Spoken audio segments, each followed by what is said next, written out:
Assalamualaikum sahabat Nijos Channel. Salam sejahtera untuk kita semua. Semoga sahabat Nijos Channel semua sehat-sehat saja. Amin. Selamat datang kembali di Nijos Channel. Kali ini Nijos Channel akan mereview sebuah buku yang memprovokasi pemikiran yang membedah dunia politik Indonesia yang kompleks. Ini adalah sebuah buku yang mengangkat pertanyaan penting tentang demokrasi, pemilu, dan negara di Indonesia. Yang Nijos Channel bicarakan adalah buku berjudul Demokrasi Dijual, Pemilu, Klientelisme, dan Negara di Indonesia oleh Edward Aspinall dan Ward Bernschot. Jadi, ambil minuman favorit Anda, bersantailah, dan mari kita jelajahi buku menarik ini bersama-sama. Sebelum kita masuk ke isi buku ini, mari kita kenali penulisnya.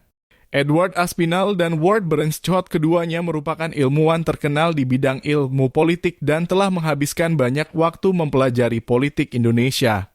Gabungan keahlian mereka menjadikan Democracy for Sale sebagai bacaan yang kuat dan berwawasan luas. Sekarang, mari kita selidiki tema inti dan wawasan buku ini.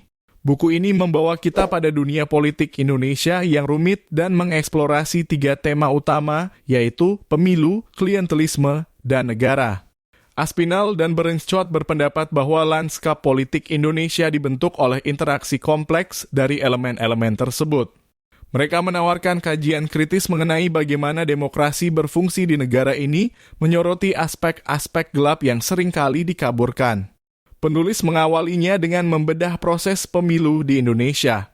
Mereka menyoroti bagaimana pemilu telah menjadi sebuah pasar di mana para politisi sering menggunakan uang dan sumber daya untuk mendapatkan suara. Kami belajar tentang sifat kompetitif pemilu dan pengaruh uang dan jaringan dalam menentukan hasil politik. Wawasan Aspinall dan Bernschot memberi kita pemahaman mendalam tentang tantangan yang dihadapi Indonesia dalam mewujudkan pemilu yang benar-benar adil dan transparan. Buku ini juga mengupas konsep klientelisme yang lazim terjadi dalam politik Indonesia. Aspinall dan Bernschot menjelaskan bagaimana politisi seringkali mengandalkan jaringan klientelis, tempat mereka bertukar bantuan dan sumber daya untuk mendapatkan suara. Hal ini tidak hanya melanggengkan kesenjangan, tetapi juga menimbulkan pertanyaan mengenai akuntabilitas pejabat terpilih.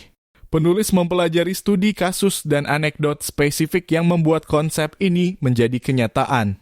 Klientelisme yaitu fenomena pertukaran bantuan pribadi dengan dukungan pemilu. Bentuknya bisa bermacam-macam, mulai dari pembelian suara yang terkenal, penawaran uang atau barang konsumsi sebagai imbalan atas suara. Namun klientelisme juga mencakup penyediaan layanan publik dengan cara yang dianggap bergantung pada perilaku memilih atau memberikan kontrak atau peluang bisnis kepada donor kampanye sebagai imbalan atas pendanaan kampanye pemilu.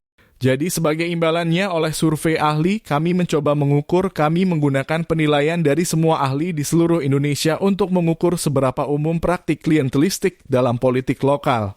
Seberapa sering terjadi? Seberapa umum praktik jual beli suara? Seberapa sering kontrak diberikan kepada para pendukung kampanye untuk mengetahui seberapa umum praktik tersebut dan apakah praktik ini berbeda-beda di seluruh Indonesia? Jadi seperti itulah materi yang dimasukkan ke dalam buku. Ringkasnya, inilah beberapa ciri utama klientelisme gaya Indonesia. Partai-partai memainkan peran yang terbatas, jaringan sosial dipolitisasi dan diinstrumentalisasikan. Karena partai-partai lemah, maka partai-partai tidak memiliki kapasitas untuk mempertahankan hubungan-hubungan tersebut di masa-masa antara kampanye pemilu. Kami mendapat penekanan besar pada pembelian suara dan distribusi barang-barang. Jadi, hiruk-pikuk pemberian hadiah yang menyertai pemilu di Indonesia, menurut kami, sangat berkaitan dengan kelemahan partai. Jaringan birokrasi juga penting dalam kampanye pemilu. Hal ini belum saya tekankan, namun cukup menonjol dalam buku ini. Bahwa seringkali, dan khususnya kandidat petahana, akan sangat bergantung pada birokrasi dan semacam antarmuka tingkat rendah. Antara birokrasi dan warga biasa. Orang-orang seperti kepala desa, ketua lingkungan, dan sebagainya. Bukan jaringan partai. Saya hanya akan meringkas bagian ini secara singkat. Kami memang membuat argumen dalam buku ini tentang dari mana sistem ini berasal, apa penyebabnya, dan argumen ini sebenarnya terdiri dari 2 bagian. Jadi di satu sisi, Kami menekankan asal-usul demokrasi Indonesia kontemporer pada masa otoriter. Masa Orde Baru yang memerintah Indonesia antara tahun 1966 dan 1998. Ketika Indonesia masih memiliki sistem pemerintahan yang, sekali lagi, tidak terlalu didasarkan pada sistem politik. Berpesta.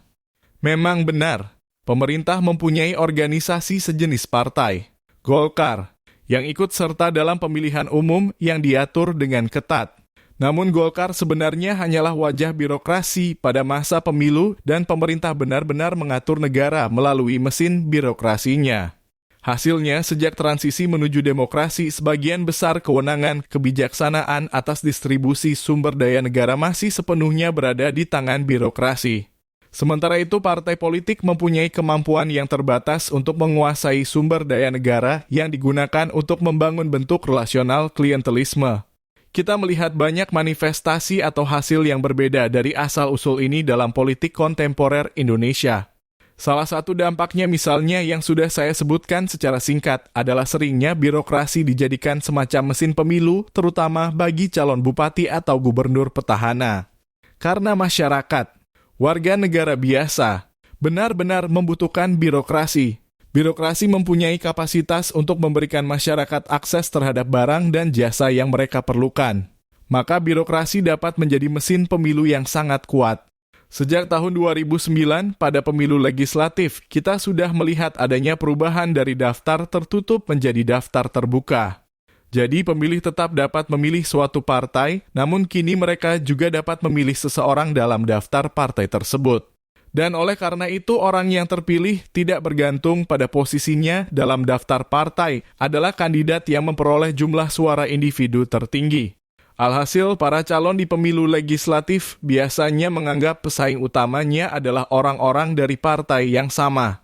Jadi, ada hambatan besar dalam pembangunan partai dan penguatan partai. Dalam apa yang disebut pilkada, yaitu pemilihan kepala pemerintahan eksekutif di daerah, wali kota di kota, bupati di daerah pedesaan, gubernur di provinsi, kita melihat melemahnya kampanye berbasis partai dengan adanya transisi ke pemilihan langsung. Jadi pemegang jabatan pemerintah daerah tidak lagi dipilih oleh DPRD yang terdiri dari perwakilan partai, namun dicalonkan oleh koalisi lintas partai yang sangat luas. Elektabilitas atau pembayaran tunai ketika memilih siapa yang akan dicalonkan.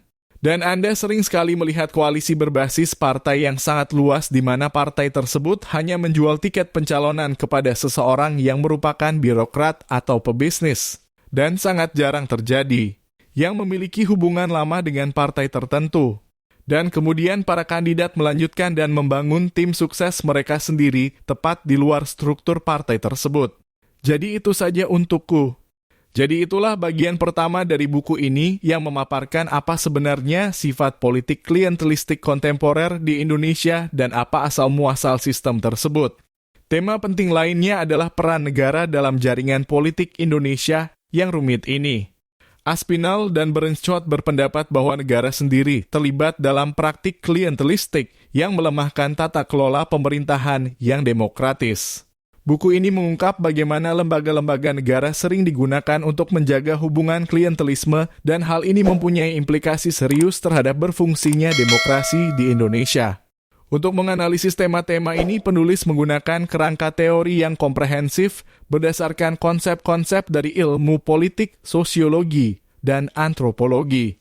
Mereka memberi pembaca pemahaman yang kaya tentang dinamika kompleks yang terjadi yang menjadikan demokrasi dijual, sumber daya berharga bagi para sarjana dan mahasiswa ilmu politik. Sebagai akhir dari ulasan buku ini, penulis mengajak pembaca untuk merenungkan tantangan-tantangan yang dihadapi Indonesia dalam perjalanannya menuju demokrasi yang kuat dan transparan. Para penulis memberikan analisis yang komprehensif mengenai lanskap politik negara ini, menawarkan wawasan, berharga, dan bahan pemikiran. Buku ini wajib dibaca oleh siapapun yang tertarik dengan politik dan demokrasi di Asia Tenggara, khususnya Indonesia. Jadi, apakah saya akan merekomendasikan buku Democracy for Sale? Pasti, karena buku ini adalah bacaan yang diteliti dengan cermat, membuka mata, dan menggugah pikiran yang akan memberi Anda pemahaman lebih dalam tentang politik Indonesia. Baik Anda seorang mahasiswa ilmu politik peneliti atau sekadar pembaca yang penasaran, buku ini adalah tambahan yang berharga untuk koleksi Anda. Pada bagian penutup buku ini, kita mendapatkan refleksi intelektual dan ilmiah serta refleksi yang lebih berorientasi pada kebijakan. Untuk membahas refleksi yang berorientasi pada kebijakan, sistem yang kami gambarkan telah mengakar kuat dalam politik Indonesia dan kami tidak memiliki gambaran bahwa hal ini akan mudah diperbaiki. Namun demikian, ada implikasi tertentu dari penelitian kami jika Indonesia ingin mengembangkan bentuk politik yang lebih terprogram, yang didorong oleh persaingan kebijakan, di mana para kandidat lebih menekankan hal-hal seperti kebijakan pembangunan ekonomi, kebijakan kesejahteraan sosial, dan sejenisnya.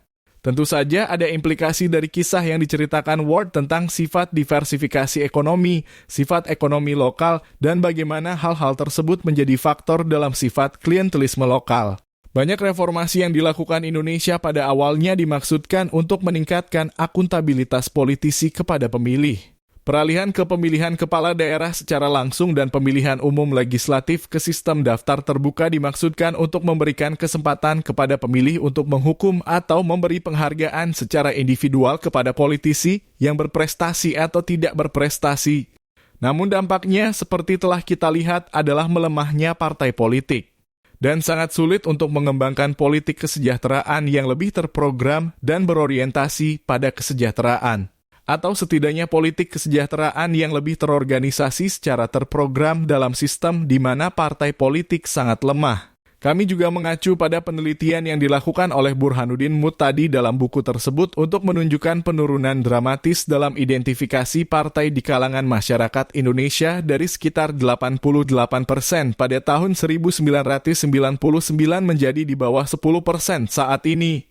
Jadi, ada keruntuhan partai politik kita yang sangat dramatis. Jadi, mungkin ada reformasi politik dan sudah dibahas pada buku ini. Reformasi yang mungkin terjadi adalah reformasi sistem pemilu dan kami yakin akan membantu memperkuat partai-partai politik. Oleh karenanya hal tersebut akan bermanfaat untuk dipertimbangkan. Pada setiap pasca pemilu selalu ada reformulasi, peninjauan kembali aturan pemilu. Masalahnya tentu yang mempertimbangkan kembali aturan tersebut adalah orang-orang yang terpilih di sistem sebelumnya, jadi manfaatnya tidak besar. Oleh karena itu isu tersebut patut dikaji ulang. Dari segi misi ilmiah atau implikasi dari buku ini, salah satu hal yang benar-benar ingin kami coba sampaikan adalah perlunya memperhatikan dimensi informal politik dengan sungguh-sungguh dan mempelajarinya dengan cara yang sangat teliti dan komparatif. Salah satu observasi yang kami lakukan dalam buku ini adalah jika kita menggunakan standar buku pegangan politik di seluruh dunia, kita akan menemukan bab-bab panjang mengenai pengaturan konstitusi yang berbeda, cara pengaturan pusat dan daerah, sistem pemilu yang berbeda, dan sebagainya. Jadi, ada banyak penelitian yang membandingkan berbagai dimensi formal politik. Hal-hal seperti klientelisme seringkali tidak disebutkan sama sekali atau jika disebutkan, diabaikan begitu saja sebagai semacam penyimpangan dari norma yang sering dianggap sebagai persaingan ideologis yang terprogram berbasis partai. Namun kami berharap dalam buku kami, bahkan dengan sedikit membandingkan pola klientelisme di Indonesia dengan yang ditemukan di negara-negara lain seperti Argentina dan India, kami dapat menunjukkan bahwa klientelisme dalam politik dan juga hal yang sangat umum juga sangat bervariasi. Kita benar-benar perlu mulai melakukan studi perbandingan mengenai sifat informal politik ini, sisi informal kehidupan politik dengan sungguh-sungguh. Terima kasih telah bergabung dengan Nijos Channel untuk mereview buku Democracy for Sale, Elections, Clientelism, and the State in Indonesia oleh Edward Aspinall dan Ward Bernschot. Jika Anda sudah membaca buku ini, silakan bagikan pemikiran dan komentar Anda di bawah. Dan jangan lupa like, subscribe, dan nyalakan lonceng notifikasinya agar tidak ketinggalan review buku dan konten menarik lainnya. Sampai jumpa lagi dan selamat membaca.